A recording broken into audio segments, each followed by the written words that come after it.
सभी भक्तवृंद अपने स्थान पर खड़े हो जाएं।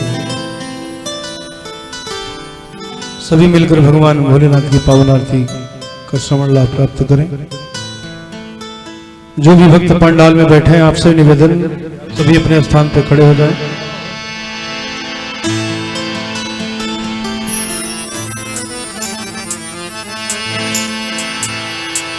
तेरी आरती हाँ तेरी आरती मन में बसा कर तेरी मूर्ति उतारूं मैं बाबा तेरी आरती मन में बसा कर तेरी मूर्ति उतारूं मैं बाबा तेरी आरती। ध्यान दो ज्ञान दो वरदान दो प्रभु हमको निज चरणों में स्थान दो प्रभु।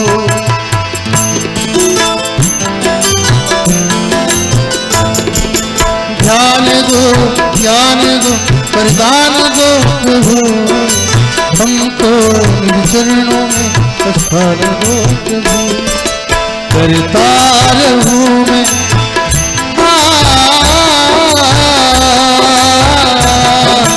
करता रहूं मैं यही विनती उतारूं मैं बाबा तेरी आरती मन में बसा कर तेरी मूर्ति उतारूं मैं बाबा तेरी आरती।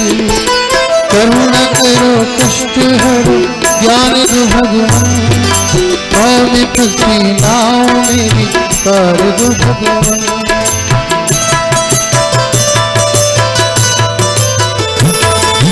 करुणा करो कष्ट हरो ज्ञान दो भगवान भाव में फंसी नाव मेरी तार दो भगवान। जिंदगी दया की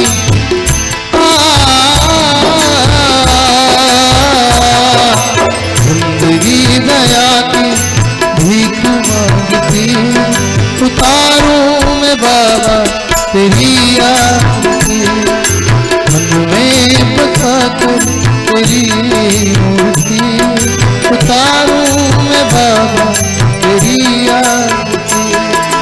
श्रद्धा दो पूजा दो विश्वास दो प्रभु हमको भी अपना एहसास दो प्रभु।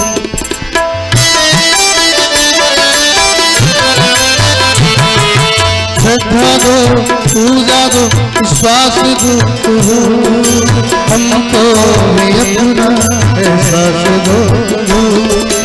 गाता रहूं मैं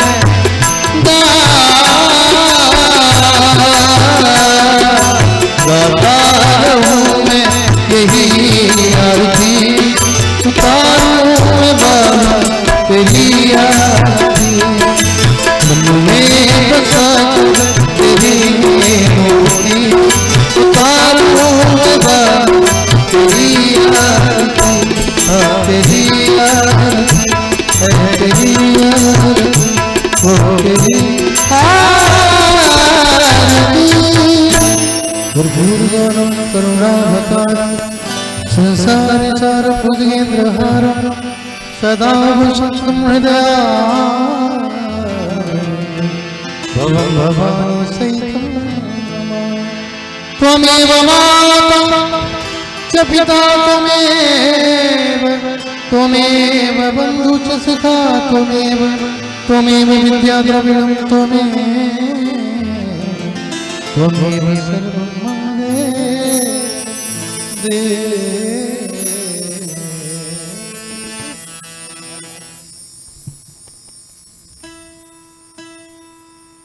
आप सभी अपने स्थान पर विराजमान हो जाएं।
स्वस्ते श्री गणेशाय नमः। श्री सरस्वते नमः। श्री परमात्मने नमः। श्री सद्गुरुदेवाय नमः।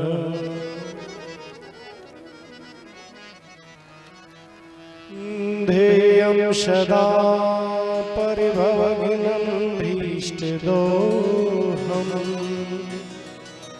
तीर्थास्पदं सुविरञ्चिनुतं शरणम् भृत्यार्तिहं प्रणतपालभवाब्धिपोतम्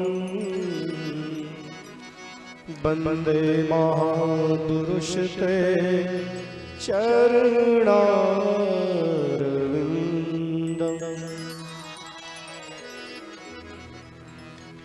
त्यक्त्वा सुदस्त्यज शुरेक्षितराजलक्ष्मी धर्मिष्ठयार्वचसा यदगादरणम्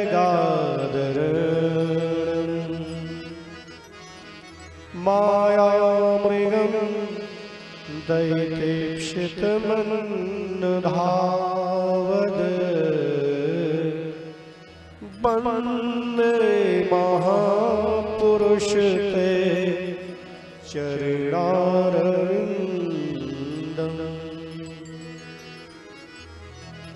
लोकाभिरामं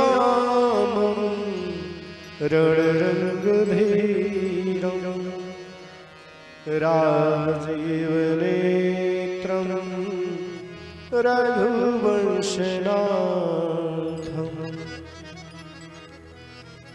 कारुण्यरूपं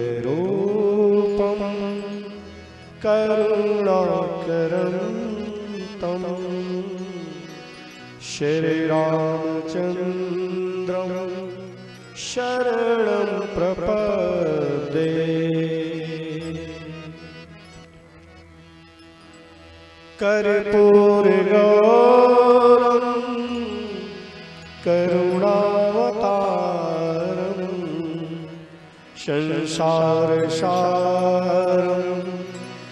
भुजगेन्द्रहारं सदा वसन्तं हृदयारविन्दे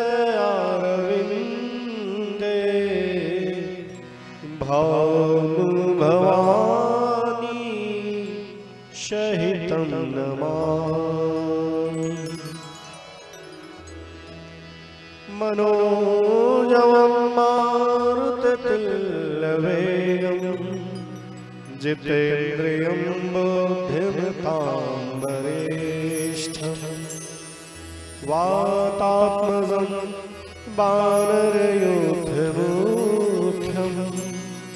श्रीरामदूतं शरणं प्रपद्ये। श्री सीतानाथसमारम्भा श्रीरामानन्दार्यमध्यमा अस्मदाचार्यपर्यन्तां वन्दे श्रीगुरु परमपरा।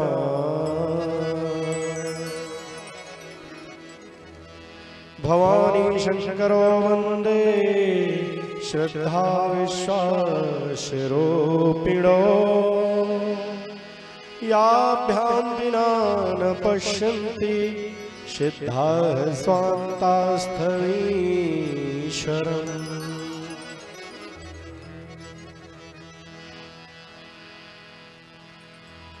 भगवान गजानन पिछले कई सत्र की तरह अपनी निर्विघ्नता इस कथा को प्रदान करें। मां सरस्वती अपने बीड़ा के तारों को झंकृत करें हमारे राघव सरकार हम जीवों पर कृपा करें। धर्म ध्वज पताका के साथ अनंत बलवंत श्री हनुमान जी महाराज मंच पर विराजमान हो, अपना स्थान ग्रहण करें। श्रद्धा और विश्वास का जो युगल संगम है, ऐसे महादेव माता पार्वती के साथ अपनी कथा को स्वतः आगे बढ़ाने में अपनी कृपा इस दास को प्रदान करें। गुरुदेव भगवान के चरणों की रज अपनी कृपा सदा सर्वदा की तरह बनाए रखे। सभी आवाहित देव शक्तियां, देवी शक्तियां भी मंच पर यथास्थान ग्रहण करें और जिससे ये कथा आज अपने उस लक्ष्य की तरफ बढ़े जिसको लेकर के कभी मन में बहुत किंतु परंतु था, कैसे होगा कैसे नहीं होगा। भगवान परीक्षा तो लेते ही हैं, लिया भी परीक्षा और शायद अभी ले भी रहे हैं। लेकिन एक बात तो तय है कि भक्त वांछा कल्पतरु भक्त वत्सल करुणा निधान अनाथों के नाथ भोलेनाथ, उनकी बड़ी महती कृपा हम सब पर है और विशेष पर इस दास पर है। अन्यथा तो असंभव जैसा लगता था। इस कथा के प्रेरणा स्रोत हमारे मुख्य यजमान कहें तो श्री हरिशंकर सिंह सपत्नी अपने बंधु बांधवों के साथ, अपने गांव के सभी प्रतिष्ठित लोगों के साथ इन्होंने जो प्रयास किया और वो प्रयास अब एक निश्चित मुकाम तक पहुंचने की तरफ है, तो ये बात तो प्रत्यक्ष है कि ये उनकी कृपा के बगैर संभव नहीं था। और इसी बात को मानते हुए अपने को भगवान के चरणों की तरफ आइए ले चले। हमारे साथ दिव्य भाव से जयकारा लगाएं। बोलिए श्री शिव महापुराण की जय हो, बोलो शंकर भगवान की जय, बोलो पार्वती मैया की जय, सदगुरुदेव भगवान की जय हो, अनंत बलवंत हनुमान जी महाराज की जय हो, राम लला सरकार की जय हो, श्री अयोध्या धाम की जय हो, संत भक्त भगवान की जय हो। हर हर महादेव, हर हर महादेव।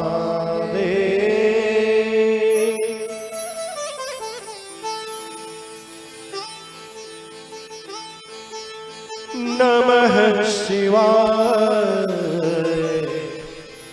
ओम नमः शिवाय, नमः शिवाय, ओम नमः शिवाय, नमः शिवाय, नमः शिवाय, नमः शिवाय, नमः शिवाय, नमः शिवाय, नमः शिवाय, हर हर भोले, नमः शिवाय, नमः शिवाय, ओम नमः शिवाय, हर हर भोले, नमः शिवाय, नमः शिवाय, नमः शिवाय, हर हर भोले, नमः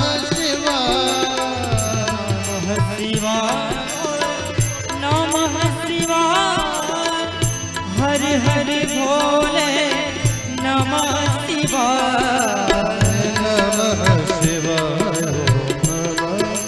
शिवाय नमः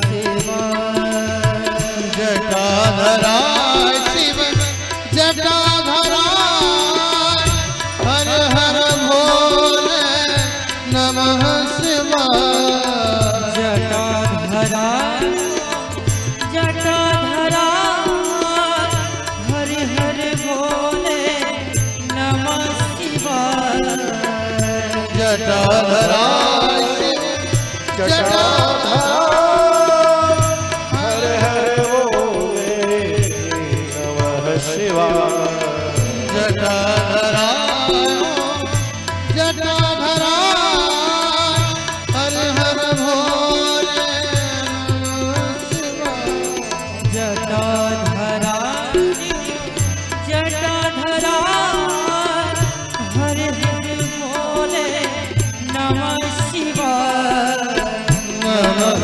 शिवाय ओम नमः शिवाय नमः नमः शिवाय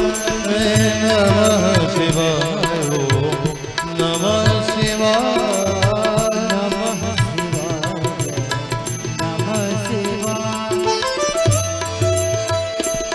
तालियों की सेवा करते हुए भाव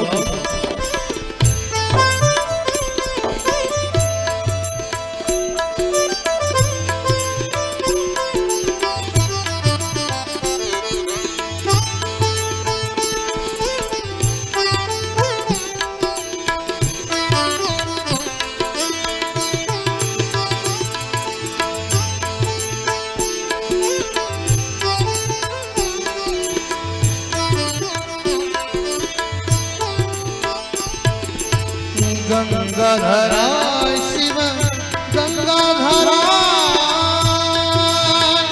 हर हर भोले नमः शिवाय गंगाधरा शिव गंगाधरा हरि हरि भोले नमः शिवाय गंगाधराय शिव गंगाधराय हर हर भोले नमः शिवाय गंगाधरा शिव गंगाधरा हरि हरि भोले नमः शिवाय नमः शिवाय ओम नमः शिवाय नमः शिवाय नमः शिवाय नमः शिवाय ओम नमः शिवाय नमः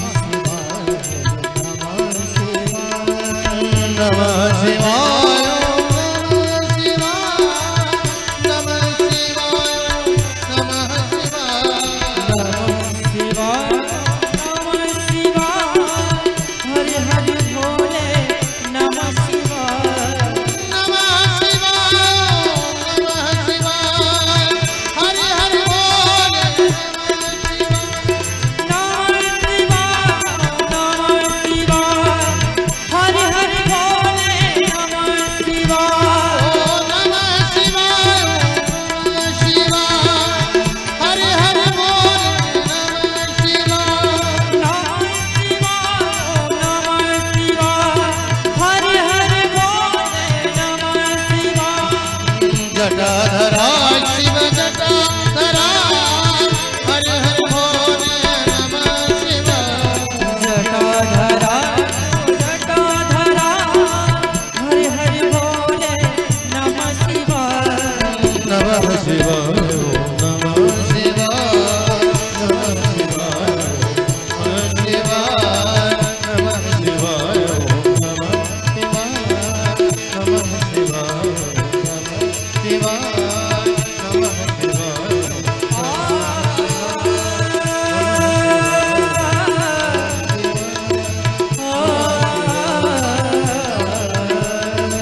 बोलो शंकर भगवान की। काम करते रहो नमः शिवाय का दिव्य मंत्र। अगर ये नाद अंदर ही अंदर चलने लगे तो जीवन में कभी भी निराशा और अंधेरा टिक नहीं सकता। वंदे बंदन तुष्ट मानसमति प्रेम प्रियम प्रेमदम पूर्णं पूर्णकरं प्रपूर्ण निखिलैश्वर्यैकवासं शिवम् सत्यं सत्यमयं त्रिसत्यविभवं सत्यप्रियं सत्यदम् विष्णुवृन्दानुतं स्वकीयकृपयो पाताकृतिं शङ्करम्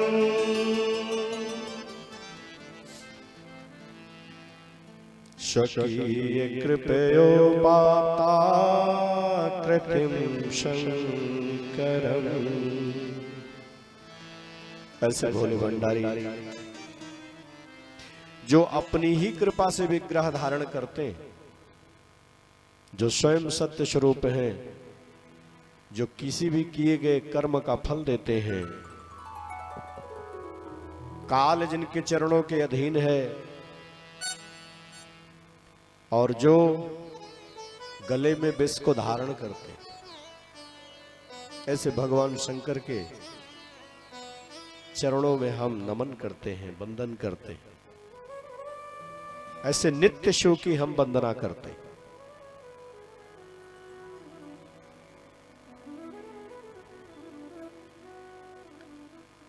जब अनंत कहले जन्मों का या पूर्वजों के आशीर्वाद जब फलीभूत होता है, तब जाकर के भगवान भोलेनाथ की कथा के लिए किसी के हृदय में प्रेरणा बनती।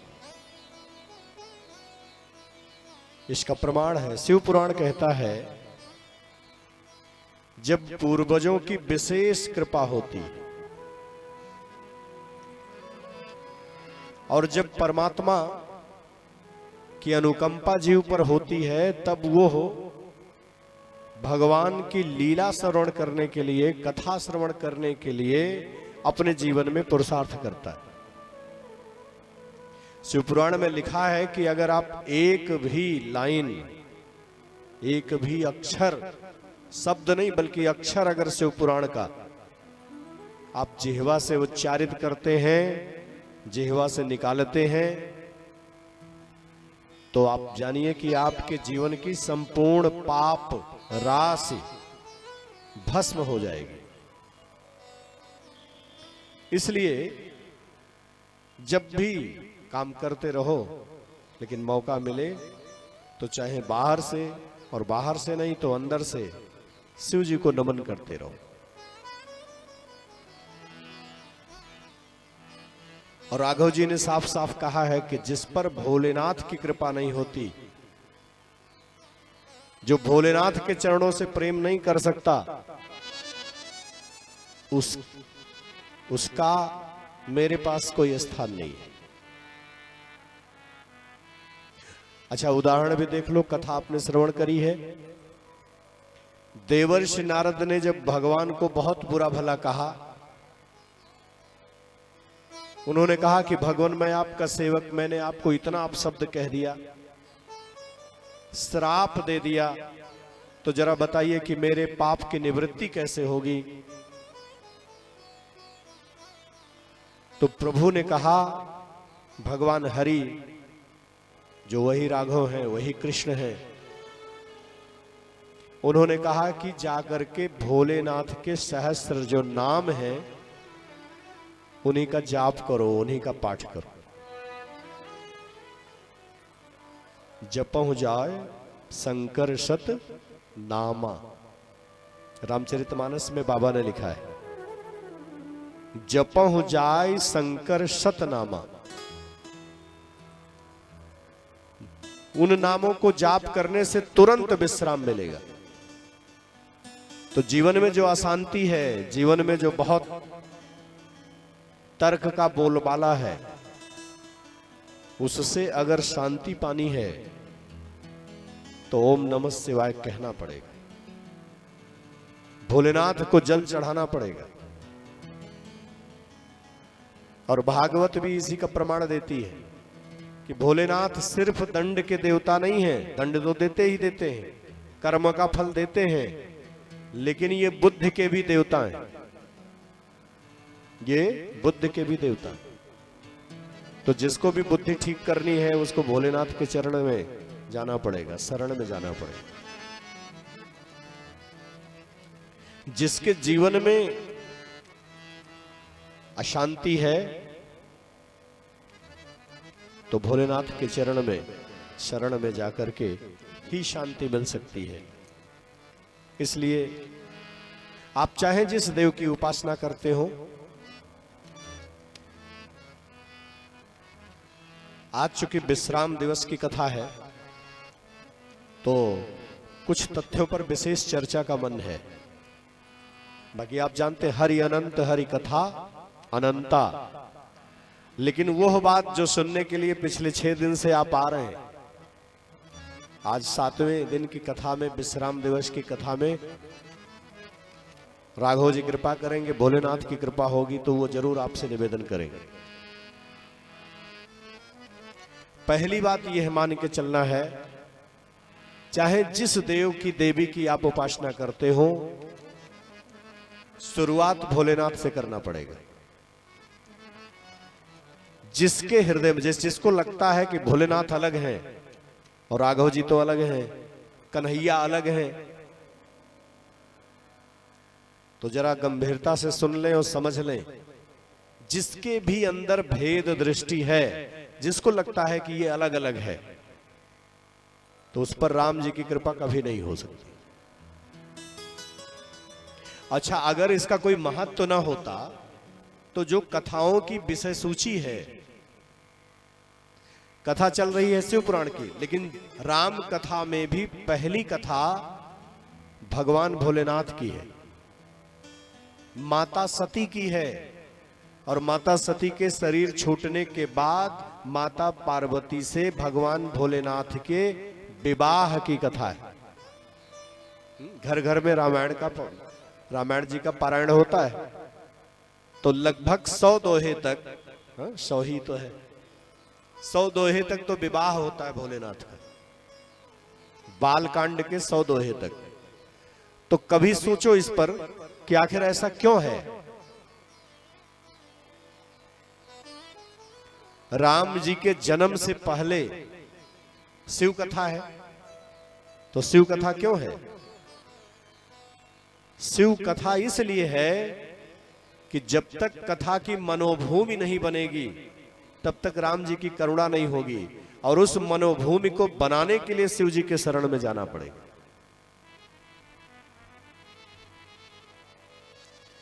बोलो शंकर भगवान की जय। और भगवान की गृहस्थी कैसी है? विवाह की कथा हम सब ने श्रवण करी है।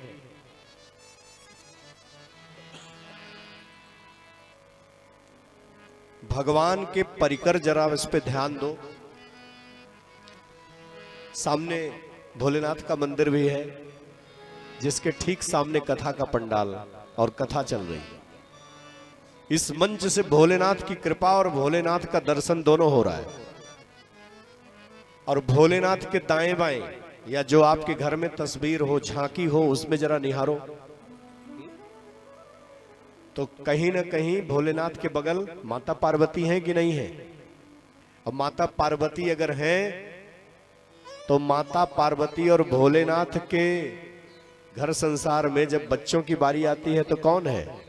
गणेश जी। गणेश जी हैं, और गणेश जी के साथ उनके बड़े भैया स्वामी कार्तिकेय जी हैं। अच्छा, दूसरी बात यह विचार करो कि जो भी उस परिकर में है उनके वाहन बड़े विचित्र हैं। दुनिया की दृष्टि से तालमेल तो दूर दूर तक दिखता नहीं है। जैसे भगवान भोलेनाथ के गले में क्या है? सर्प है, और गणेश जी का वाहन क्या है? बताओ, जानते हो ना? चूहा। और जरा सर्प और चूहे की भेंट हो जाए तो क्या होगा? अच्छा, कार्तिकेय जी,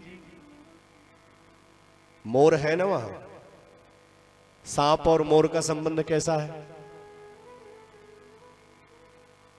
माता पार्वती की सवारी क्या है? जगत जननी जगदम्बा की सवारी क्या है? और भोलेनाथ की सवारी क्या है? कहीं दूर दूर तक कोई तालमेल नहीं है, लेकिन सब उस परिकर में रहते हैं और कोई बैमनस नहीं है, कोई किसी के प्राणों के लिए खतरा नहीं है। अच्छा, एक सुंदर बात आज के हमारे अपने परिवेश के लिहाज से कहूं, भोलेनाथ दिगंबर हैं, थोड़ा बहुत कमर में लपेट लिया, काफी हद तक दिगंबर है, लेकिन भोलेनाथ और माता पार्वती का संबंध कैसा है? जन्म जन्मांतर का संबंध है, सदा सर्वदा का है। प्रकृति विलीन हो जाती है, प्रलय हो जाता है, तब भी ये संबंध अलग नहीं होता। भगवान भोलेनाथ त्याग के प्रतिमूर्ति हैं और गृहस्थी में संग्रह की बड़ी आवश्यकता पड़ती है। लोग कहते हैं कि अभाव जो है कलह की जननी है। माता पार्वती कैसे तालमेल बनाती होंगी, कभी इस पर विचार करना। हम छोटी छोटी असमानता में, अभाव में भड़क जाते हैं, लेकिन ये परिवार जीवन का दिव्य मंत्र सिखाता है कि विषमताओं में जो तालमेल बना ले, विपरीत परिस्थितियों में भी जो मुस्कुरा के रह ले। हम अक्सर कहते हैं ना, सामने वाला ठीक नहीं है। आप जिससे बात करके देखो, कोई नहीं कहेगा कि मेरा पड़ोसी ठीक है। XYZ तुम्हारी भाषा में किसी को भी मिला लो, हम तुरंत कह देते हैं कि सामने वाला ठीक नहीं है। घर में भी कह देते हैं कि ठीक नहीं है। लेकिन ऐसा करते करते कभी हम इस पर भी विचार करें, कहीं ऐसा तो नहीं कि हमारी दृष्टि ठीक नहीं है। हमारी दृष्टि अगर ठीक हो जाए तो क्या पता सब ठीक हो जाए। इसलिए मेरे भाई बहन, गृहस्थी में विषमता आएगी ही आएगी। कोई कह दे कि हम खाली हैं तब कथा में आएंगे, संभव नहीं है। जब मना स्थिति बनती है, अरे यही तो होगा कि 3 घंटे नहीं आओगे, आधे घंटे आओगे। तो जब भी आप कोई निर्णय लेंगे, अच्छा निर्णय लेंगे, कोई भी दिव्य प्रयास करेंगे, तो ऐसे में तय जान लो कि आपको कुछ ना कुछ तो त्यागना पड़ेगा।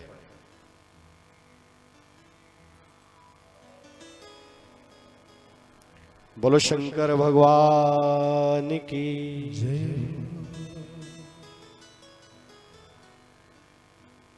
पार्वती मैया की जय। कर्पूर गौरम करुणावतारम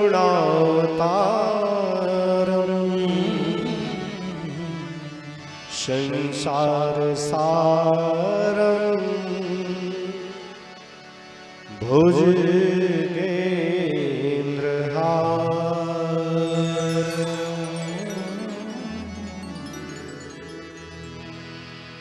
अब जरा विचार करो, गले में सर्प की माला धारण करने वाले कर्पूर वर्ण, कर्पूर गौरम, करुणा के भंडार, करुणावतारम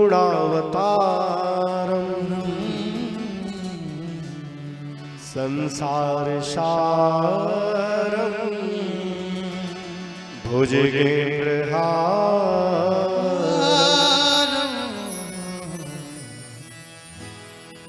गले में सर्प की माला पहन करके भी कौन मुस्कुरा सकता है? कौन शांत हो सकता है? अच्छा, संतों ने एक बड़ा सुंदर अर्थ दिया है। ये सर्प चूंकि काल का प्रतीक है, और जो काल को अपना श्रृंगार बना ले, गले का हार बना ले, वही तो भोलेनाथ हो सकता है।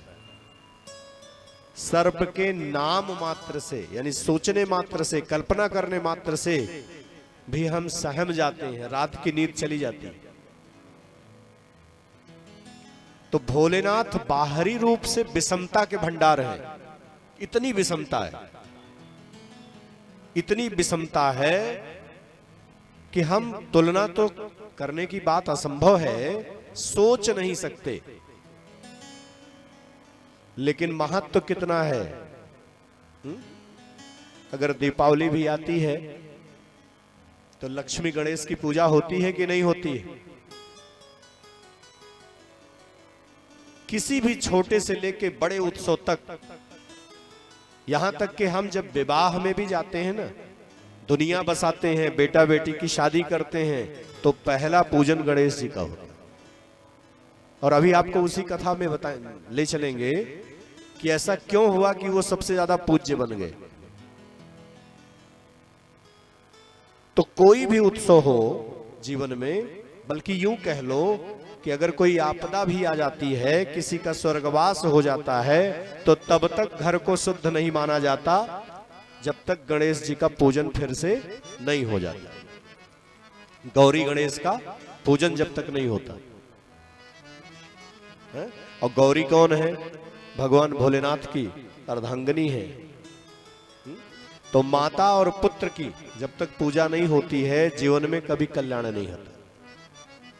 इसलिए शिव पुराण इस परिप्रेक्ष्य में भी समझने की आवश्यकता है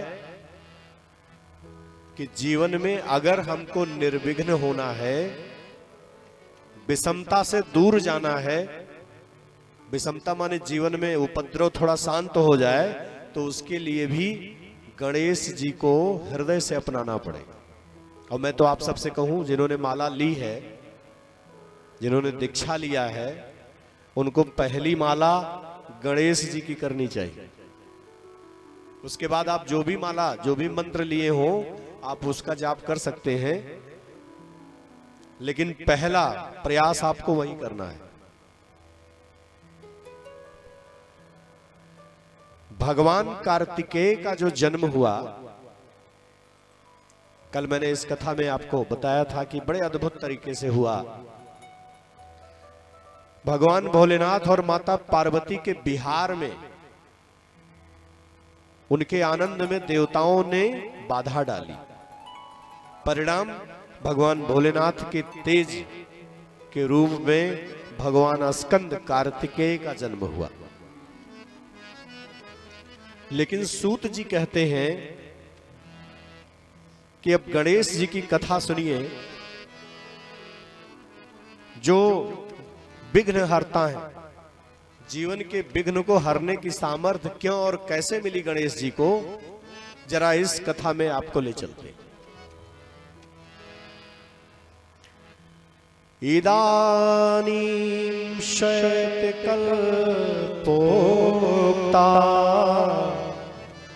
गणेशोत्पत्तिरुच्यते यत्र छिन्नं शिरस्तस्य शिवेन च कृपालुना शिवेन च कृपालुना। ये श्वेत कल्प की कथा है। श्वेत कल्प में जिस तरह से गणेश जी का जन्म हुआ, वो कथा सूत जी सौनक जी को सुनाते। उन्होंने कहा शंकर जी सृष्टि करता है, इस विषय में संदेह नहीं है। उन्हीं की कृपा से विश्व का सृजन, पालन और संहार होता है। लेकिन जहां तक प्रश्न गणेश जी का है, तो एक बार ऐसा हुआ कि गणेश जी के सर को भोलेनाथ ने अपने त्रिशूल से काट दिया। और गणेश जी के जन्म से पहले कथा यहीं तक पहुंची थी कि एक दिन माता पार्वती अपने सखियों के साथ मौजूद थी। सखियों ने कहा कि जैसे भोलेनाथ के गण हैं,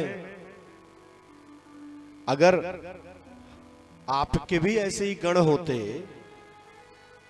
तो क्या कहना।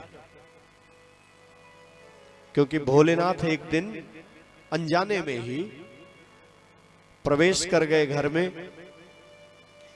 और वहां पहुंच गए जहां माता पार्वती स्नान कर रही थी।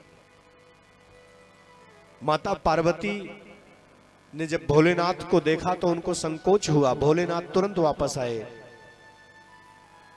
माता पार्वती ने विचार किया कि जो सखियों ने कहा था सही है, अगर कोई हमारा खास गण होता तो इस स्थिति से हम बच सकते थे। और मैंने आपसे निवेदन किया था कि एक दिन जब उनके मन में आया तो स्नान कर रही थी और स्नान करते करते शरीर के मैल धुलते धुलते एक आकार बनने लगा। शरीर के मैल से एक आकार बनने लगा और अंदर से माता पार्वती ने कल्पना की कि यह आकार एक दिव्य पुत्र की तरह हो।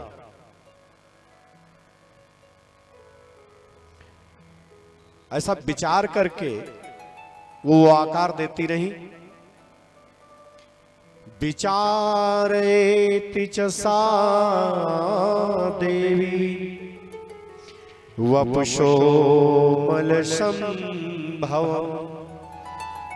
पुरुषम निर्ममो सातो सर्वलक्षण संयुतम। एक दिव्य बालक का जन्म हो गया और उस बालक को देखते ही माता पार्वती को बड़ा आनंद हुआ। वस्त्राणि च तदा तस्मै दत्त्वा सा विविधानि नानालंकरणं चैव ब्रह्मस्य मनोत्तमा। माता पार्वती ने उस बच्चे को दिव्य वस्त्र पहनाया, अनेक प्रकार से उसका श्रृंगार किया। एक साधारण मां की कथा तो नहीं है ना, जगत जननी की कथा है। विचार करने की देरी थी कि एक पुत्र बन गया, और जब पुत्र बन गया तो उसका श्रृंगार किया, बड़ा लाड प्यार किया। माता पार्वती को बड़ा आनंद हुआ। कहा कि आज से तुम मेरे पुत्र हो और मैं तुम्हारी मां हूं। तो बात समझ में आई। गणेश जी का जन्म कैसे हुआ? माता पार्वती के स्नान करते समय उन्होंने भाव बनाया, शरीर को शुद्ध करने के लिए रगड़ रगड़ के नहाने लगी और उसी से एक दिव्य आकार बनता गया। माता पार्वती ने मन में कल्पना करी और वही आकार गणेश जी के रूप में पैदा हो गया। बोलो गणेश भगवान की जय। गणेश जी ने कहा कि मां, आपने बता दिया कि आप मेरी मां हैं और मैं आपका पुत्र हूं, तो जरा आदेश दीजिए कि मैं करूं क्या। माता पार्वती ने कहा कि बिना मेरी मर्जी के किसी को भी मेरे पास मत आने देना। माता पार्वती ने देखा था ना कि गणेश जी जब ध्यान में होते थे तो नंदी आदि गणों को आदेश कर देते थे कि कोई भी यहां आने न पाए। और जब गण कई बार देख करके भी ना ऐसी फीलिंग आती है कि सामने वाले के साथ जैसा है, काश मेरे साथ भी ऐसा हो जाता। तो माता पार्वती के मन में आया कि मेरा ऐसा गण हो। अरे नंदी भी माता पार्वती को माता ही कह के प्रणाम करता था, उनके आदेश पर वो हमेशा खड़ा रहता था। लेकिन माता पार्वती को यह बात खटकती थी। इसको इस तरह समझो ना, कोई संपत्ति कोई आपको दे दे, कोई कीमती चीज जो आपको सबसे प्रिय हो, वो आपको मिल जाए और आपको ये कह दिया जाए कि इसको अपना ही समझिए, जब तक मन करे इस्तेमाल करिए। मेरा अनुभव है कि आपको तसल्ली नहीं होगी। अगर वो ये कह दे कि ये हमेशा के लिए आपका है, इसका कोई हिसाब किताब हम नहीं लेंगे, आज से आपका, तो जो तसल्ली तब होगी वो तसल्ली इसमें नहीं होगी कि आप जब तक मन करे इस्तेमाल करिए। इस लाइन में ये भाव छिपा है कि जब मन भर जाएगा तो लौटा देना। माता पार्वती को विशेषाधिकार चाहिए था। माता पार्वती को लगा कि नहीं, वो जो हो वो सिर्फ और सिर्फ मेरा गण कहलाए। ये सिर्फ और सिर्फ के चक्कर में ऐसा हुआ। अच्छा, माता पार्वती ने बच्चे को आकार तो दिया, वस्त्र पहनाया, श्रृंगार किया, लाड लड़ाया, पर भोलेनाथ को नहीं बताया। अब भोलेनाथ को नहीं बताया और ड्यूटी भी दे दी। कहा ये लो लाठी, शिवपुराण में जैसा लिखा वैसा बता रहा हूं। कहा ये लाठी तुम्हारी, ये तुम्हारी रक्षा करेगा, और तुम्हारा काम इतना ही है कि बिना मेरी मर्जी के, बिना मेरी अनुमति के कोई मेरे पास ना आए। हे तात शृणु मदवाक्यम द्वारपालो भवाद में मत पुत्रस्तुम मदीयोषि नान्यथा कश्चिदस्ति मे बिना मदाज्ञां शतपुत्र नैवायान मद्गृहान्तरम् कोऽपि क्वापि हठात् सत्यमेतन्मयोदितम्। कोई भी हो बिना मेरी अनुमति लिए उसको मत आने देना। अब माता पार्वती को चाहिए था कि बता देती कि तुम्हारे पिता जब आएंगे तो उनको मत रोको, लेकिन इसमें कोई भी हो गया। तो कोई भी के चक्कर में गणेश जी ने वो जिम्मेदारी संभाल ली। कहा ठीक है भैया। और ब्रह्मा जी बताते हैं कि पार्वती जी ने एक लाठी जब दे दी, कहा कि इसी से अगर कोई नहीं मानेगा ना तो लाठी बजा भी देना। हा? अब तो परमिशन मिल गई और गणेश जी लग गए ड्यूटी पे, जम गए दरवाजे पे। तो भगवान का विधान देखो, थोड़ा समय बीता, और जब समय बीता तो फिर भोलेनाथ आज आए हैं। और उन्होंने जैसे ही सोचा कि हम घर में प्रवेश करें, तब तक देखा आज एक नया पहरेदार है? उस बच्चे ने कहा कि आप कौन हैं, आपको अंदर नहीं जाने देंगे। अब मेरे भाई बहन, जब भोलेनाथ से किसी ने कहा, माने उस बच्चे ने, गणेश जी ने कहा कि आपको नहीं जाने देंगे, तो भोलेनाथ तो पहले मुस्कुराए, क्योंकि करुणा निधान है, भक्त वत्सल भगवान है। विचार करने लग गए कि आखिर ये कौन है जिसमें इतनी सामर्थ्य है कि मेरे कैलाश पे ये कहे कि आपको जाने नहीं दूंगा। भोलेनाथ ने कहा कि तुम जानते हो मैं कौन हूं? गणेश जी ने कहा मुझे जानने की जरूरत भी नहीं, बस जाने नहीं दूंगा इतना तय है। मेरे भाई बहन, जब भोलेनाथ ने कहा कि तुम मुझे रोक रहे हो, जानते हो मैं कौन हूं? अरे तुम जिसके लिए रोक रहे हो मैं उनका पति हूं। सज्ज मज्जनार्थम स्थिता माता क्वायाशीतो ब्रजाधुना यत्युक्त्वा यष्टिकान्तस्य रोधनाए तदाग्रही। और इतना कहा ही नहीं कि इतना कहने के बाद लाठी उठा ली। कहा लगता है ये जिद करेंगे, तो लाठी उठाया। और भोलेनाथ ने सोचा कि अद्भुत बच्चा है, रोक रहा है, और रोकने के साथ लाठी लेके दिखाया। कहा कि मानते हो कि नहीं, वापस जाते हो कि नहीं। शिव जी को अब गुस्सा आया, भगवान भोलेनाथ को थोड़ा गुस्सा आया।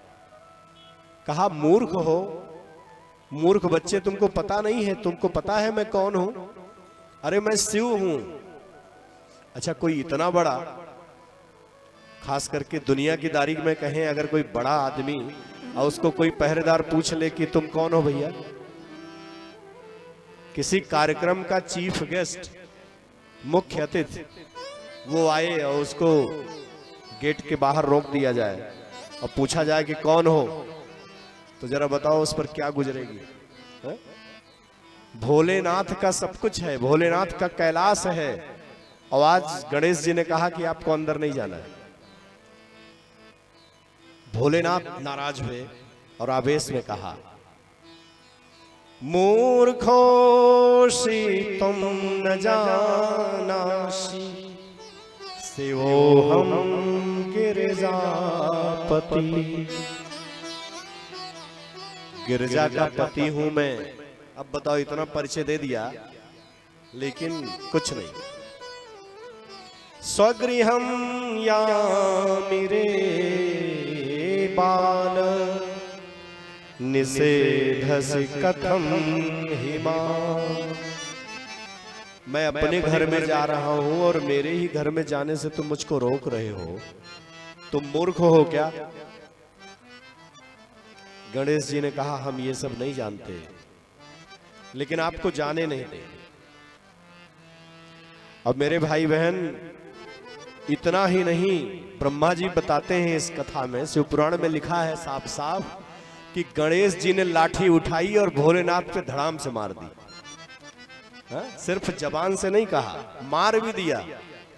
अब जरा सोचो, जो कामदेव को भस्म कर दे, कितनी सहन शक्ति दिखाई।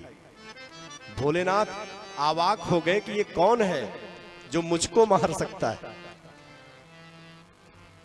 यत् युक्त्वा प्रविशन्तं तं महेशं गणनायकः, क्रोधं कृत्वा ततो विप्र दंडेन ताडयत् पुनः। जब डंडे से मार दिया तो शिव जी ने कहा अपने गणों से कि जरा देखो ये कौन है, क्या कर रहा है, इसको यहां, इसको मार के भगाओ। कथा कहती है कि जब भोलेनाथ ने आदेश दिया तो गण जो है, भोलेनाथ के गण पहुंचे गणेश जी के पास। अब तो स्वामी का आदेश है कि इसको हटाना है। गणों ने पूछा कि भैया तुम कौन हो?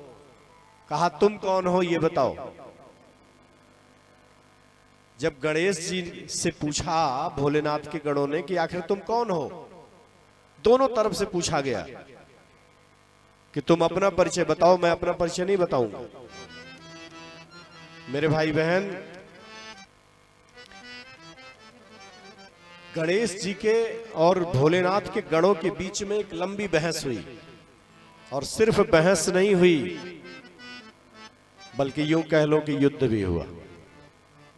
शिव गणों ने कहा, श्रूयतां द्वारपाला हि वयं शिवगणावरा, त्वां निवारयितुं प्राप्ताः शंकरस्याज्ञया विभो। हमको भगवान भोलेनाथ की आज्ञा है कि हम आपको यहां से हटाएं। गणेश जी ने कहा हटा के देख लो। बिल्कुल अपने पे आ गए। तो कहा आज्ञा है तो बताते क्यों हो, हटा के देखो। बहुत एक दूसरे में आजमाइश हुई, लेकिन अंत में भोलेनाथ के गण हार गए। तो हार गए तो वापस गए। भगवान भोलेनाथ ने कहा क्या हुआ? गणों ने कहा भगवान पता नहीं कैसा अद्भुत बालक है, अरे हम न भागते तो हमारी तो जान पे आ गई थी।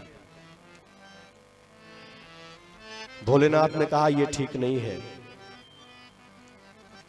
मेरे भाई बहन, उसके बाद में गणेश और शिव गणों के बीच में भयंकर युद्ध हुआ है। छोटा मोटा युद्ध नहीं हुआ है, भयंकर युद्ध। और शिव पुराण में बड़े विस्तार से वर्णन है। मतलब जो जैसे चाहता था सामने वाले को मारने के लिए पूरी आजमाइश किया, और गणेश जी ने सबको मार मार के भगा दिया। और इतना ही नहीं, जब सारे गण भागे तो भोलेनाथ ने गणेश से कहा दोबारा, लेकिन फिर भी मानने को तैयार नहीं थे। इतना शोर हुआ, इतना युद्ध हुआ, जरा विचार करो कि माता पार्वती को पता चला कि नहीं चला। माता पार्वती ने अपनी सखियों से कहा जाके देखो कैसा हल्ला है। और वो सहेलियां जब बाहर निकल के आई तो देखा कि गणेश जी भारी हैं। जाके बताया देवी को, माता पार्वती को बताया कि माँ चिंता करने की बात नहीं है, पहरेदार बड़ा मजबूत है। अब सोचो अगर बता देती है माता पार्वती, निकल आती तो इतना बड़ा बाउंडर न खड़ा होता। लेकिन मान पाने की अभिलाषा ऐसी है कि पहरेदार है तो आजमाइश हो जाए है? अब ऐसी आजमाइश हुई कि भोलेनाथ भी जब विचलित हो गए तो उन्होंने भगवान विष्णु से कहा कि पता नहीं कैसा ये बालक है जो अपने जिद पे खड़ा है।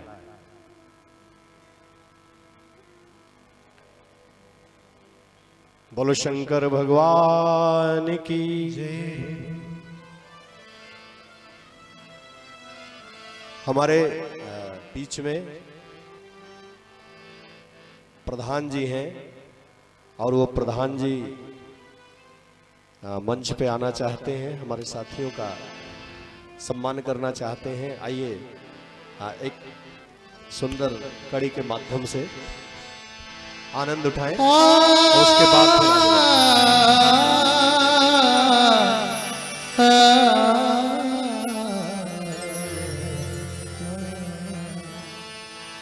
शिव भोला भंडारी शरण आए तिहारी। शिव भोला भंडारी शरण आए तिहारी। आए तिहारी बाबा, आए तिहारी, आए तिहारी बाबा, आए तिहारी। शिव भोला भंडारी शरण आए तिहारी। शिव भोला भंडारी शरण आए तिहारी। तालियों की सेवा करते हुए भाव के साथ जय हो।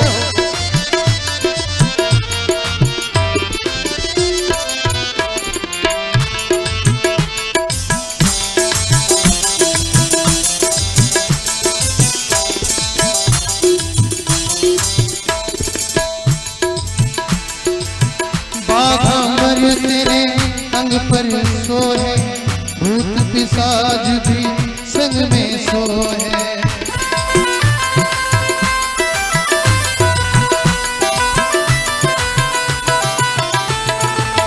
बाघा तेरे अंग पर सोए, भूत पिशाच भी संग में सोए। नाचत देवे तारी शरण आए तिहारी।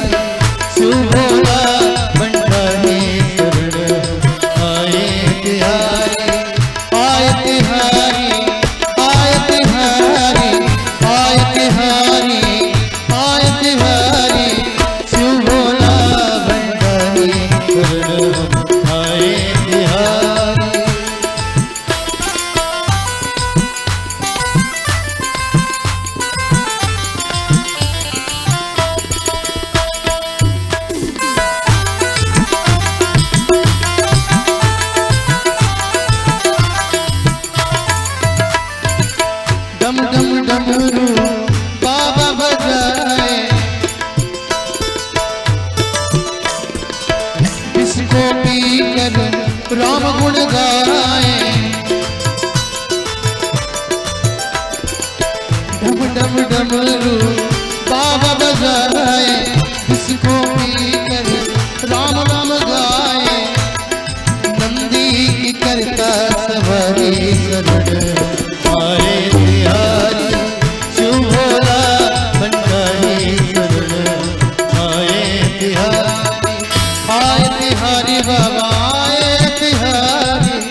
रमण संभूत पुरारी, उमा रमण संभूत पुरारी, भव भय भंजन बाबा हारी, भव भय भंजन बाबा हारी, गावे सब नर नारी, आए तिहारी शुभोला भंडारी शरण, आए तिहारी बाबा आए तिहारी बाबा आए तिहारी, शुभोला भंडारी शरण, आए तिहारी शुभोला भंडारी शरण, आए तिहारी।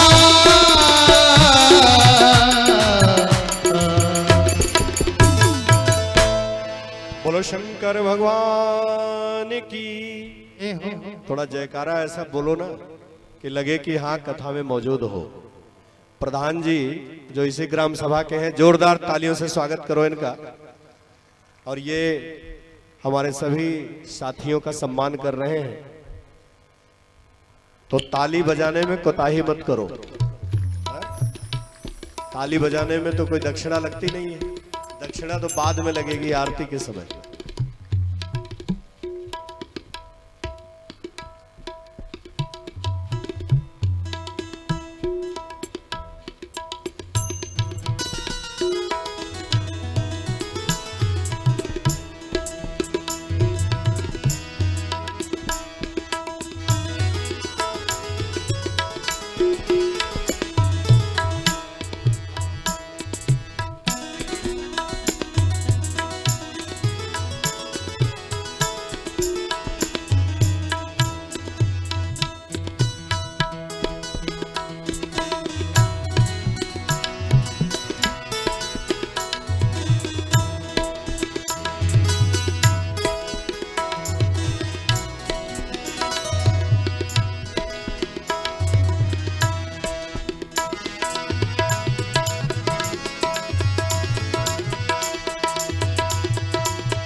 हमारे बीच आपके क्षेत्र के जिला पंचायत उदित सराफ जी आए हुए हैं।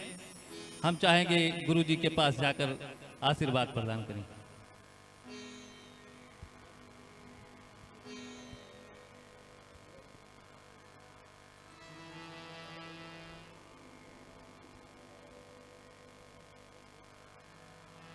हमारे आपके बीच में आपके जिला पंचायत सदस्य जी का आगमन हुआ है। वो मंच पे आके गुरुदेव भगवान से आशीर्वाद प्राप्त करेंगे। जोरदार तालियां आप सभी की बजेंगी, सभी भक्तों की तालियां होंगी। बड़ा सुंदर सा संयोग है कि भगवत कथा के मध्य में आपका आगमन हुआ है और आप मंच से आशीर्वाद प्राप्त कर रहे हैं। आपके ऊपर प्रभु की कृपा सदैव बनी रहे और आपको ऐसे ही सबका स्नेह मिलता रहे। तालियां सभी की बजेंगी।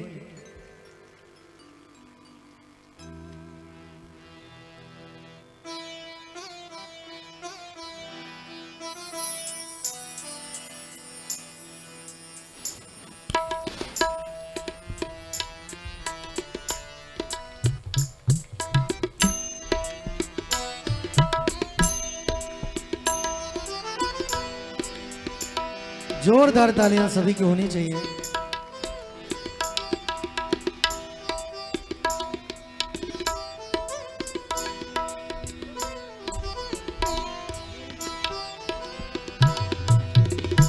जोरदार की ताली हो जाए एक बार।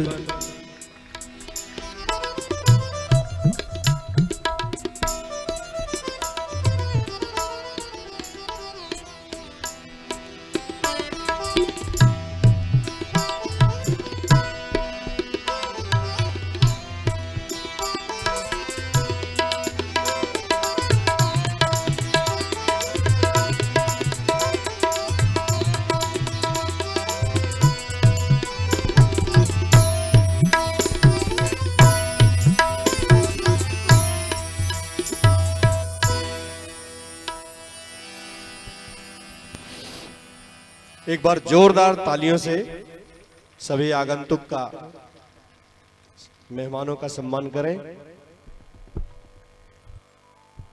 नमः शिवाय, नमः शिवाय। शिवा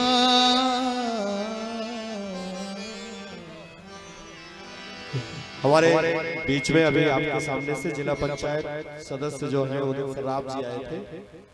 जोरदार ताली उनके लिए बजाएं। और प्रधान जी जो आपके इसी ग्राम सभा के हैं, ताली बजाने में काहे कंजूसी करते हो, है?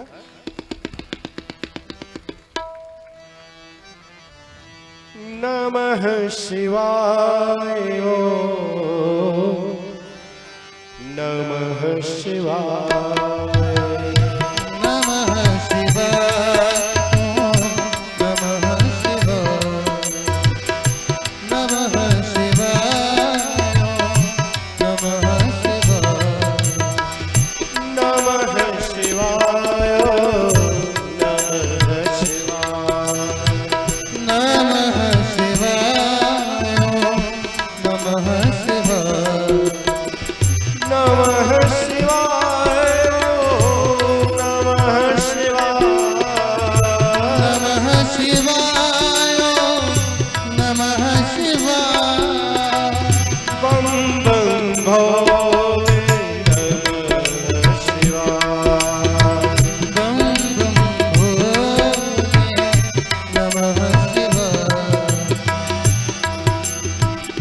बड़ी तालियों की सेवा करते थे। बहुत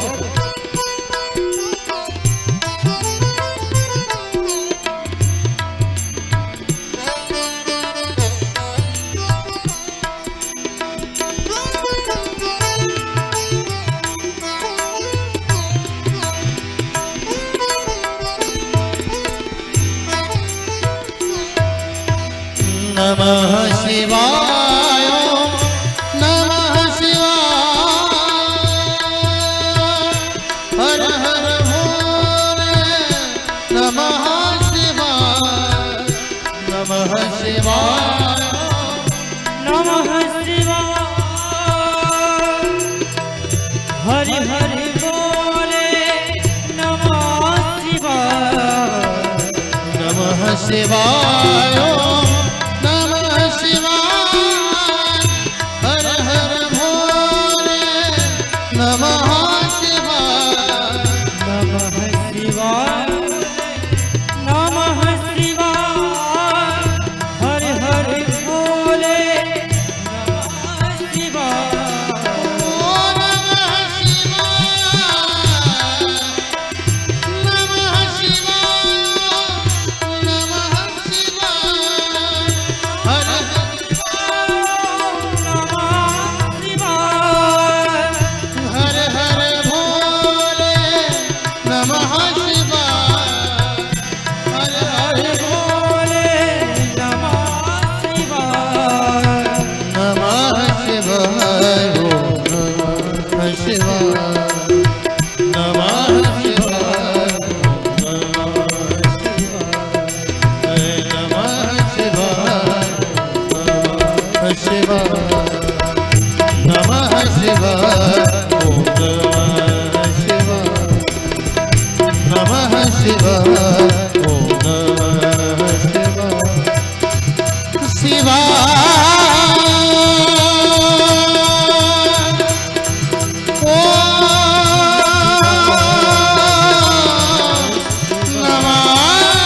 हर हर महादेव। जो भी भक्त दूर दूर खड़े हैं, विशेष करके जो पुरुष वर्ग हैं, युवा बच्चे हैं, मेरा आप सबसे निवेदन है कि बैठ जाएं अपनी जगह पर आकर के, पंडाल में बैठ जाएं।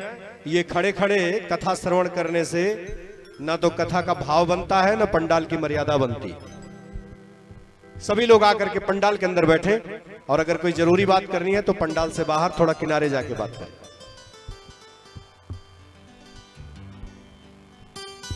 मैं फिर कह रहा हूं कि जो युवा साथी खड़े हैं वो या तो इधर आगे आ जाएं, सभी लोग आगे आ जाओ, जगह है। व्यवस्था आपकी है और व्यवस्था आपको ही बनानी है। ये कोई जागरण की पार्टी नहीं है कि खड़े खड़े एक झलक देख लिया। तो आके बैठने की कृपा करें, थोड़ा मुझ पर यह एहसान जरूर करें। बोलो शंकर भगवान की जय हो। मेरे भाई बहन, भगवान की लीला भगवान जाने। क्या ऐसी लीला थी? भोलेनाथ ने बताया कि मैं कौन हूं, पर गणेश जी को समझ में नहीं आया। माता पार्वती भी तब तक नहीं निकल के आई जब तक वो घटना, यानी इतना भीषण युद्ध हुआ, पर माता पार्वती तो अपने मान पर आ गई थी, निकली नहीं। परिणाम क्या हुआ? गण तो हार ही गए। भोलेनाथ ने ये समस्या भगवान विष्णु को बताई, और आप जानिए कि शिव पुराण कहता है कि भगवान विष्णु का भी गणेश जी के साथ भयंकर युद्ध हुआ। अब बात कितनी थी कि जब तक मैया का आदेश नहीं होगा प्रवेश नहीं होगा। जब तक माता पार्वती आदेश नहीं देंगी तब तक किसी को जाने की इजाजत नहीं। ऐसा मातृभक्त, या यूं कह लो कि अपने स्वामी के वचनों के प्रति ऐसी निष्ठा शायद ही कहीं मिलेगी। और गणेश जी ने जब सबको परास्त कर दिया, यहां तक कि भगवान विष्णु को भी ऐसा धक्का लगा कि भगवान विष्णु गिर पड़े और अचेत होने लगे, तो उसी समय हमारे भोलेनाथ ने पीछे से, शिवपुराण कहता है पीछे से,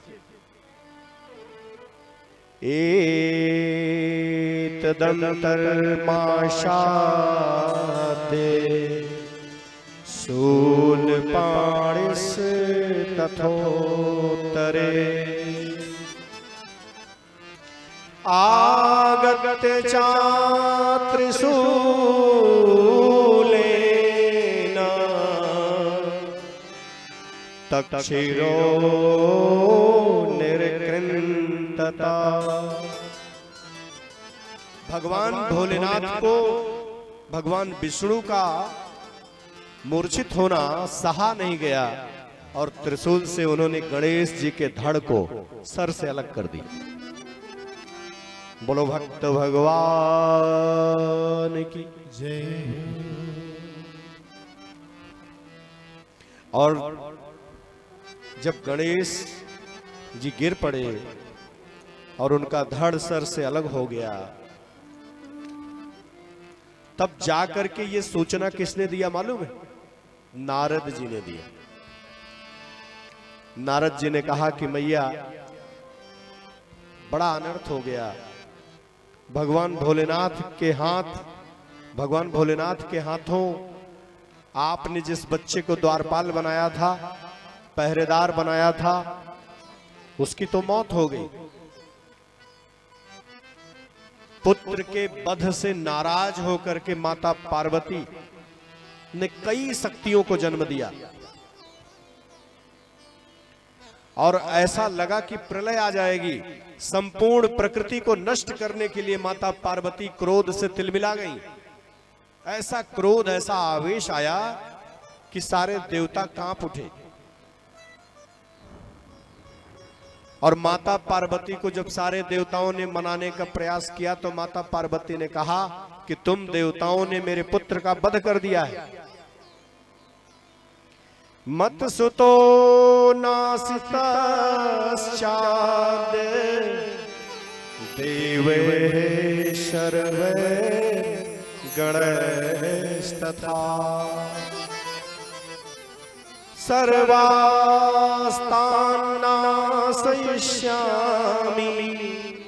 प्रलयं वा करोम्यहम्।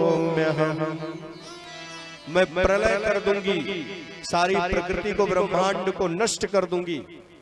इतना क्रोध माता पार्वती को आया, हाहाकार मच गया। लगा कि तो अनर्थ हो जाएगा, सारी प्रकृति समय से पहले ही विलुप्त हो जाएगी, नष्ट हो जाएगी। इत्येवं दुखिता साचा शक्ति शतसहस्रशा निर्ममे तत्क्षणं क्रुद्धा सर्वलोको महेश्वरी। जगत जननी जगदम्बा ने, माता पार्वती ने करोड़ों शक्तियों को जन्म दिया। शिवपुराण कहता है करोड़ों शक्तियों को प्रकट कर दिया कि संपूर्ण प्रकृति का प्रलय हो जाएगा, नष्ट कर दूंगी। तुम लोगों ने मेरे ऐसे बच्चे को मार दिया जो केवल मां के आदेश का पालन ही तो कर रहा था। तुम देवताओं को शर्म नहीं आई, तुमको संकोच नहीं हुआ एक बालक पर प्रहार करते हुए?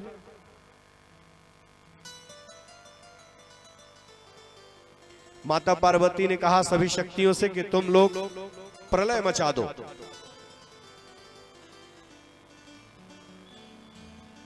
यहां तक कहा कि सारे देवता, ऋषि, यक्ष, राक्षस, गंधर्व जो भी हैं, इनको तुम लोग खा जाओ।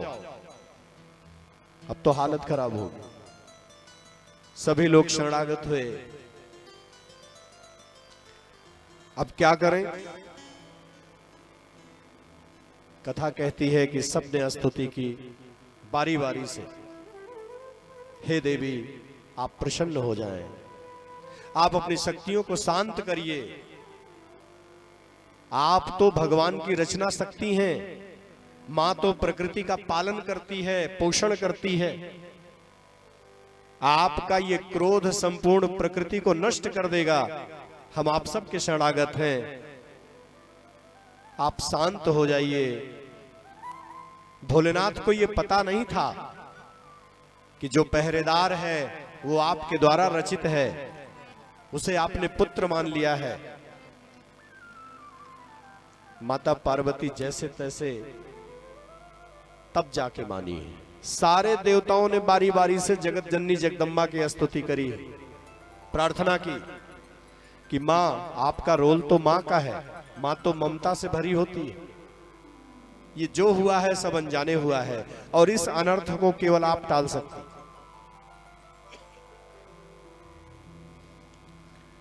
मेरे भाई बहन, तब माता पार्वती ने कहा कि तुम लोगों ने जो कृत्य किया है उसके लिए हम तुम्हें क्षमा नहीं करेंगे। ये अपराध है और ये अक्षम्य अपराध है, इसकी तो सजा मिल के रहेगी। ऋषियों ने कहा कि हे देवी, अगर आप ऐसा करेंगी तो प्रकृति किसके शरण में जाएगी? क्षम्यताम क्षम्यताम देवी संहारो जायते धुना तो स्वामी स्थिताश्च पश्य पश्य तमंबिके। हे मां, आप देखिए तो सही, आपके पति जगत पिता भोलेनाथ भी यहीं मौजूद हैं और वो भी हम लोगों के साथ हैं। आप ऐसा ना करें, हम सब के अपराधों को क्षमा करें। तब देवी ने कहा, माता पार्वती ने कहा, केवल एक शर्त है क्षमा करने की। कौन सी शर्त? मेरा पुत्र पुनः जीवित हो जाए। अगर मेरा पुत्र पुनः जीवित हो जाएगा तो क्षमा कर देंगे, और नहीं तो संभव नहीं। मत पुत्रो यदि जीवेत तदा संहरणं नहि, यथा हि भवतां मध्ये पूजयोऽयं च भविष्यति। मेरा पुत्र जीवित हो जाए, पहली शर्त। और दूसरी शर्त क्या है? सर्वाध्यक्षो भवेद् योऽयं कुरुत तदि, तदा शान्तिर् भवे लोके नान्यथा सुखमास्यथ।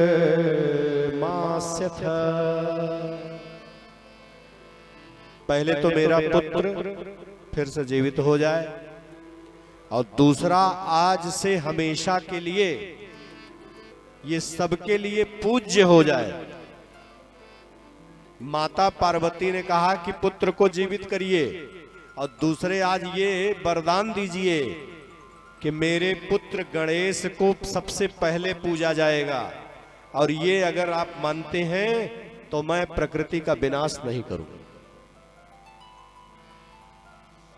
बोलो जगत जननी जगदम्बा की जय।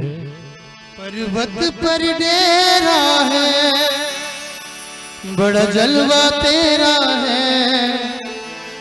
पर्वत पर डेरा है, बड़ा जलवा तेरा है। हम तेरे लाल हैं, माँ तेरे लाल हैं। हम तेरे लाल हैं, माँ तेरे लाल हैं। पर्वत पर डेरा है, बड़ा जलवा तेरा है। पर्वत पर डेरा है, बड़ा जलवा तेरा है। हम तेरे लाल हैं, माँ तेरे लाल हैं। हम तेरे लाल हैं, माँ तेरे लाल हैं।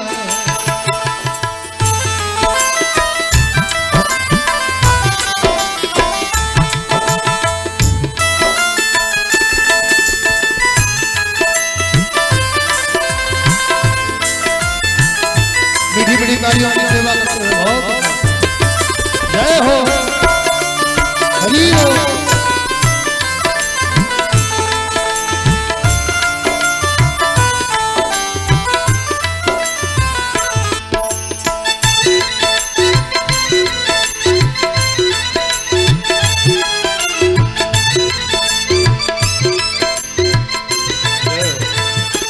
हम तो बालक तुम्हारे, हमें प्यार दे।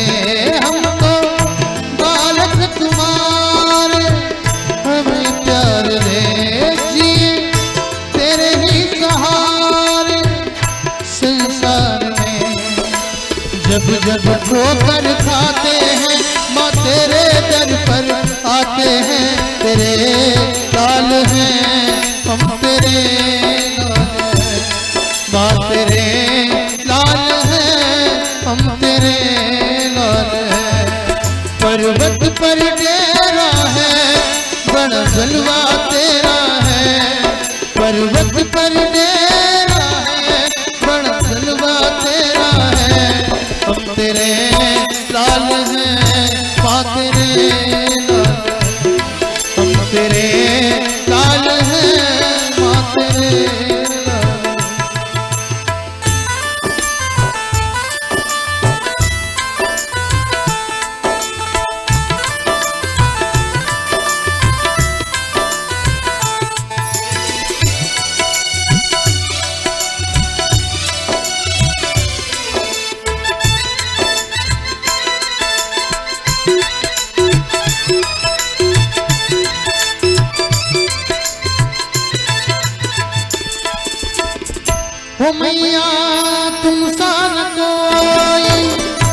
जग में यहाँ मैया तुम सान कोई, जग में यहाँ तेरी ममता में डूबा प्यारा सारा जहाँ, तेरी ममता में डूबा प्यारा सारा जहाँ।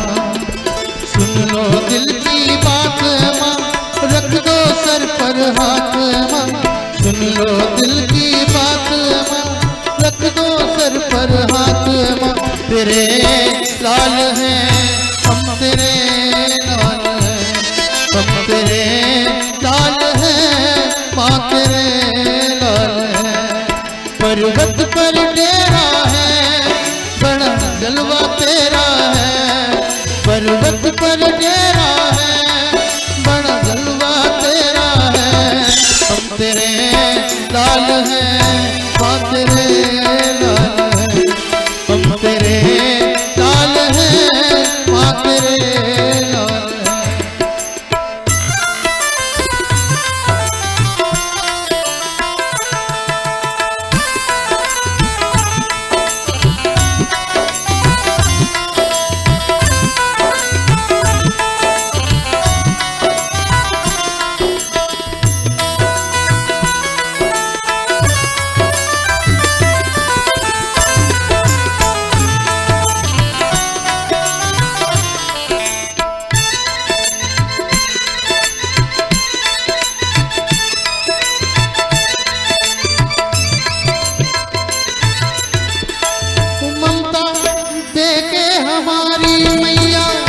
झोली भरो ममता देके वो मैया, झोली भरो बेटे व्याकुल तुम्हारे, दया तो करो बेटे व्याकुल तुम्हारे, दया तो करो।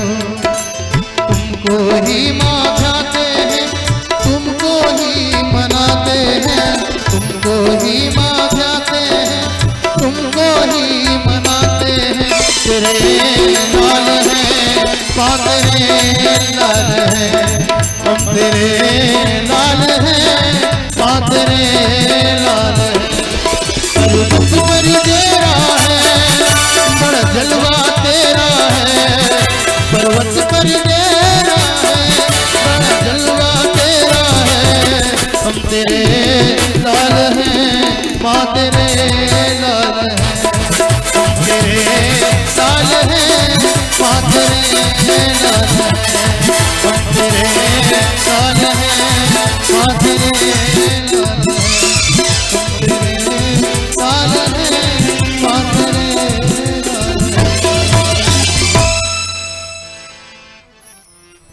जगत जननी जगदम्बा की जय हो, बोलो पार्वती मैया की जय हो। माता पार्वती ने कहा कि मेरा पुत्र हमेशा के लिए सबसे पहले पूज्य हो, और तब मैं प्रकृति का प्रलय नहीं करूंगी, तब तुम देवों को मैं क्षमा करूंगा। जब माता पार्वती का क्रोध शांत हुआ, देवताओं ने कहा कि हाँ देवी आप शांत हो जाएं। भोलेनाथ ने जल से स्पर्श कराया और उपाय भी बताया। हाथी का वो मुख गणेश जी के धड़ से जोड़ा गया।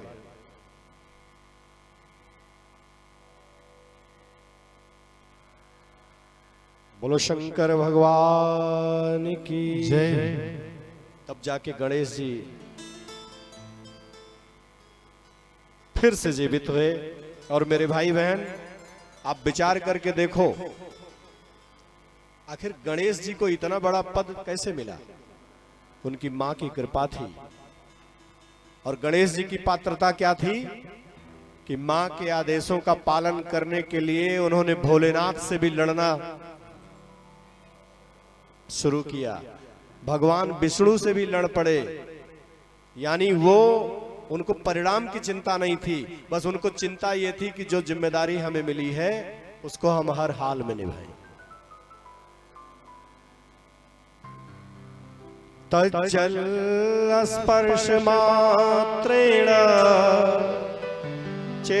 यतो जीवितो द्रुतम। जल के स्पर्श मात्र से गणेश जी फिर से उठ खड़े हुए और भगवान भोलेनाथ ने उपाय बता ही दिया था कि हाथी के मुख को गणेश जी के धड़ से जोड़ा जाए।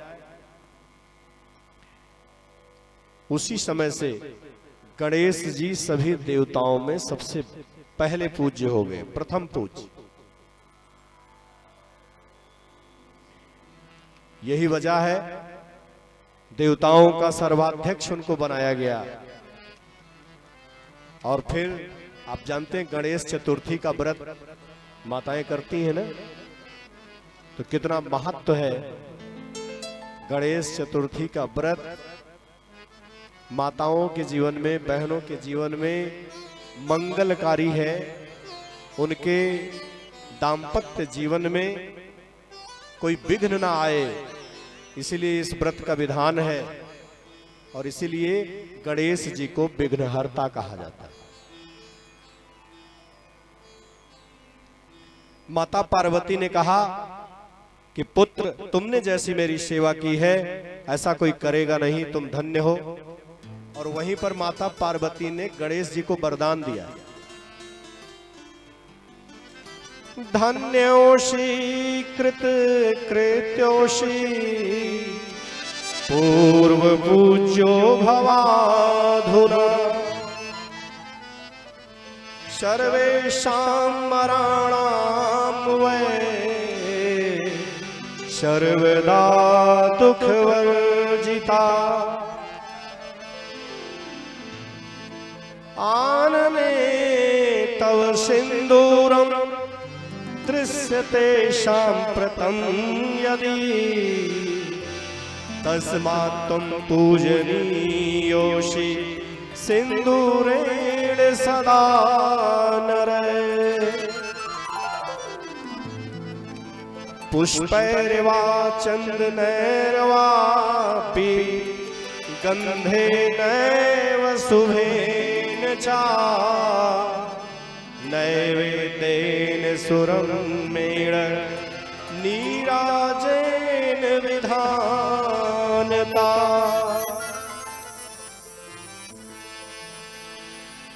माता पार्वती ने कहा, जो तुमको सदा सिंदूर चढ़ाएंगे, गणेश जी के मुख पर सिंदूर दर्श दिखता है, और जो पुष्प चंदन नैवेद्य से फल से तुम्हारा पूजन करेंगे, उनके जीवन के विघ्न को तुम हर लोगे। ये माता पार्वती का वरदान है। और माता पार्वती ने कहा कि जो पुत्र तुम्हारा पूजन सबसे पहले करेगा, जो गणेश जी का पूजन सबसे पहले करेगा, उसके किसी भी संकल्प में कोई बाधा नहीं आएगी। बोलो विघ्नहर्ता गणेश भगवान की जय हो। और वहीं से ये परंपरा चली है। माता पार्वती का वरदान, देवताओं की सहमति, और यही वजह है कि भोलेनाथ के विवाह में भी सबसे पहले गणेश जी का पूजन। मेरे भाई बहन, जब तक गणेश जी का आप आवाहन नहीं करते, समझ लीजिए कि विघ्न आपको विचलित कर देगा। इसलिए लंबोदर भगवान को पहले नमन करें, फिर जीवन में किसी भी संकल्प को पूरा करने का प्रयास करें। आज विश्राम बेला की कथा है, कुछ चीजों की संक्षेप में चर्चा करेंगे। स्वामी कार्तिकेय और भगवान गणेश के विवाह में भी विवाद हुआ है। इस पुराण में लिखा है कि दोनों में ये इस बात का विवाद था कि किसका विवाह पहले होगा। सुनने में अटपटा लगता है ना, कि कार्तिकेय और भगवान गणेश विवाद कर बैठे कि विवाह मेरा पहले होना चाहिए। स्वामी कार्तिकेय ने कहा कि मैया मेरा विवाह पहले होना चाहिए। गणेश जी ने कहा कि पहले मेरा होना चाहिए। कथा कहती है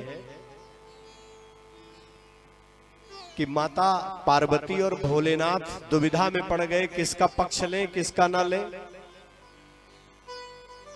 हालांकि ये कथा आपने लोग व्यवहार में जरूर सुनी है। तो फैसला ये हुआ कि जो इस पृथ्वी की परिक्रमा पहले कर लेगा, जो इस पृथ्वी की परिक्रमा जिसको आप बोलते हो, जो पहले परिक्रमा करके वापस आ जाएगा और ये बता देगा कि हमने पृथ्वी की परिक्रमा कर ली है, सबसे पहले वही विजेता घोषित होगा और वही उसी का विवाह पहले होगा। तो मेरे भाई बहन, कथा कहती है गणेश जी का वाहन क्या है और कार्तिकेय जी का वाहन क्या है। आप जानते हो ना, एक का मोर है और दूसरे का मूसक है, चूहा। और लंबोदर भगवान थोड़ा विशाल शरीर के भी हैं, हाँ, लड्डू बहुत खाते हैं। और जो भी थोड़ा ज्यादा खाते पीते घर का है, वो भीड़ में दिख जाता है कि थोड़ा अलग है, हाँ? अब वाहन की दशा ऐसी, कई बार ना सीधे सीधे रास्ते से चलने से काम नहीं बनता। ये कथा भी बताती है। कार्तिकेय भगवान तो बड़े सुलझे थे, शांत स्वभाव के थे, लेकिन विवाह करना था तो अपने सवारी पर विराजे और चल पड़े पृथ्वी की परिक्रमा करने के लिए। गणेश जी ने सोचा कि उस खेल में क्या हिस्सा लें जिसमें हार तय है, हा? जो पहले से तय है कि मेरा वाहन ज्यादा तेज चल ही नहीं पाएगा, तो मैं तो वैसे ही हार जाऊंगा। तो गणेश जी ने दिमाग लगाया, एकदम स्वच्छंद एक कृपा उन्होंने अपने जीवन में देखी थी ना, माँ की सेवा की, माँ की सेवा करके देख लिया था। तो उन्होंने क्या किया मालूम है? कार्तिकेय तो चक्कर लगा रहे हैं, अब गणेश जी एकदम बढ़िया से मोदक खा रहे हैं। माता पार्वती और भोलेनाथ के मन में आया कि ये कह तो रहा था कि विवाह पहले करना है, लेकिन इसको कोई जल्दी नहीं है कि परिक्रमा कैसे करें। माता पिता सोच ही रहे थे, तब तक पता नहीं गणेश जी के मन में कैसे आया। कहा, माँ एक काम करो, जो मैं कहूंगा उसको मानोगी? कहा, हाँ बेटा बोलो क्या है। कहा, आज मेरा मन है कि आप पिताजी के साथ मेरे सामने बैठे। किसी को समझ में नहीं आया। भोलेनाथ ने कहा, इसमें कौन सी बड़ी बात है, हम तो हमेशा साथ रहते हैं।